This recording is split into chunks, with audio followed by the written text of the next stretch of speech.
आज ही Doubtnut app download करें। Doubtnut पर होगा अब आपके सभी मैथ्स, केमिस्ट्री, फिजिक्स और बायोलॉजी डाउट्स का सफाया। बस अपने क्वेश्चन की फोटो खींचो, उसे क्रॉप करो और तुरंत वीडियो सोल्यूशन पाओ। Download now. हेलो फ्रेंड्स, हमारे सामने जो सवाल दे रखा है इसमें बोला है द्विघात समीकरण 3x की घात 2 माइनस 8x माइनस 16 बराबर 0 के मूलों की प्रकृति क्या होगी। तो मूलों की प्रकृति निकालने के लिए आपको ज्ञान होना चाहिए द्विघात समीकरण के मानक रूप का। ये द्विघात समीकरण का मानक रूप है।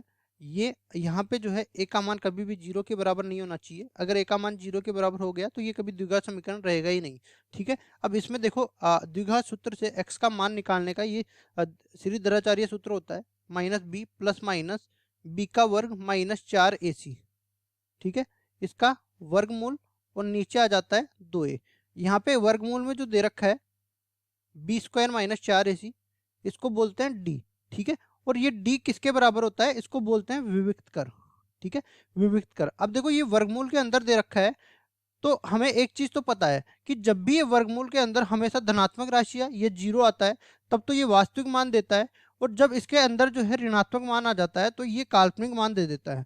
ठीक है, तो अब देखो यहाँ से क्या होगा, यहाँ से मैं एक कंडीशन बनाऊंगा कि जब भी पहले कंडीशन ये है जब डी का मान बड़ा होगा 0 के, मतलब केवल धनात्मक मान देगा, तब इसके मूलों की जो प्रकृति होगी, तो मूल इस तरह से होंगे, वास्तविक मूल वास्तविक तथा असमान होंगे, असमान होंगे।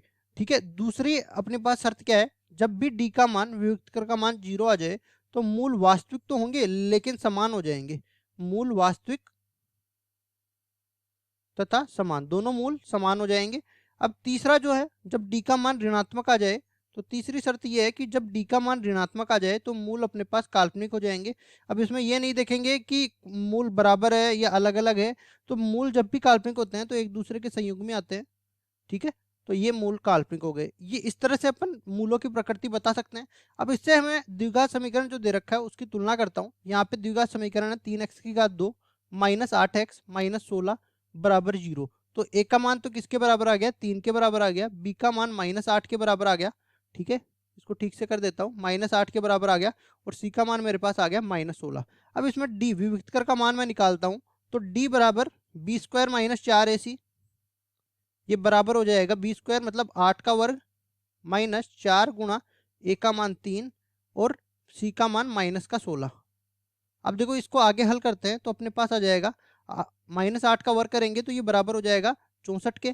ठीक है, और इसी तरह ये 4 3 12, 12 गुणा 16 करेंगे, देखो माइनस माइनस तो इसको प्लस बना देगा। और इसको आगे हल करते हैं तो ये अपने पास आ जाता है, देखो 16 चौको 64 और 64 तिया अपने पास कितना होता है, 192। ठीक है, ये हो गया। अब देखो इनको जोड़ते हैं तो यहाँ पे 64 और जुड़ जाएगा इसमें, तो 4 और 2, 4 और 2 6, तो और यहाँ से 6 और 9 15। ठीक है, और एक हासिल की बच जाएगी और एक यहाँ से है तो 256 अपने पास आ गया, जो कि हमेशा जो है धनात्मक आएगा। मतलब यहाँ से मैं कह सकता हूँ कि डी का मान धनात्मक हो गया। तो यहाँ से पहले वाला जो शर्त है वो संतुष्ट हो रही है कि मूल वास्तविक तथा असमान होंगे। यहाँ फिर से लिख देता हूँ, मूल वास्तविक तथा अलग अलग होंगे, अलग अलग होंगे। ये अपने पास जो है मूलों की प्रकृति आ गई और यही अपना उत्तर हो जाएगा। Thank you.